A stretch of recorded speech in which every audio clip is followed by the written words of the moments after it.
Fox News announced on Monday that the network had parted ways with top-rated host Tucker Carlson, and it ignited a firestorm on social media.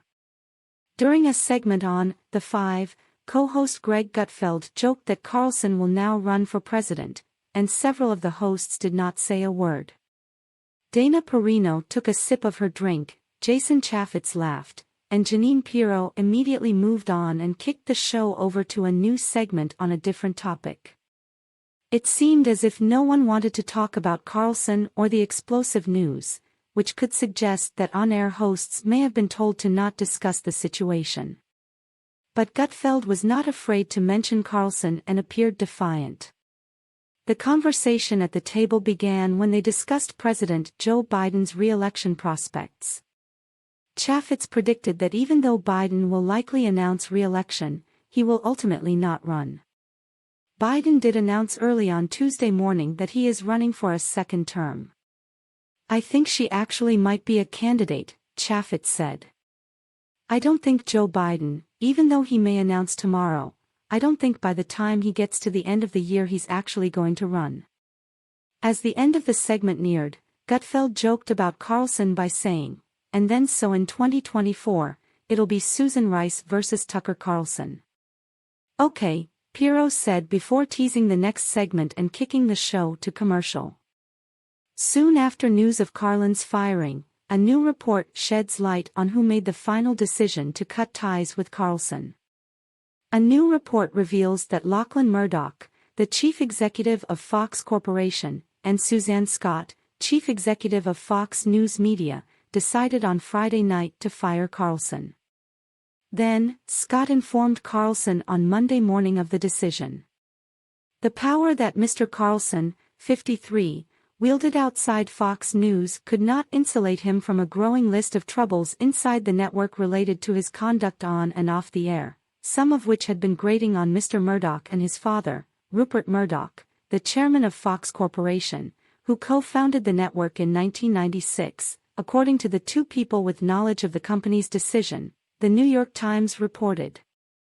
The host, a polarizing and unpopular figure at the network outside of his own staff, was exposed as part of a defamation lawsuit by Dominion Voting Systems as a bully who denigrated colleagues and sources, often in profane and sexist language, and called for the firing of Fox journalists whose coverage he disliked. He has also drawn condemnation from the right and left for his role in fostering a revisionist account of the assault on the United States Capitol on January 6, 2021, the outlet added.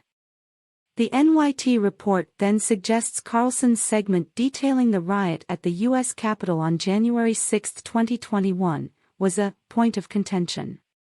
One early point of contention was Mr. Carlson's 2021 documentary, Patriot Purge, which advanced the conspiracy theory that the attack that day was a so-called false flag operation designed to discredit the former president and his political movement. Lachlan Murdoch was said to have been caught off guard by the program, which also led two conservative Fox News contributors to quit in protest, Jonah Goldberg and Stephen Hayes, the NYT reported.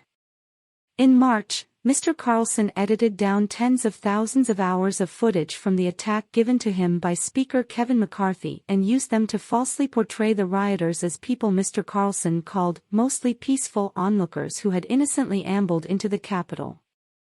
The broadcast drew a rebuke from Senator Mitch McConnell, who is a friend of Rupert Murdoch's, and said Mr. Carlson had drawn offensive and misleading conclusions, the outlet continued.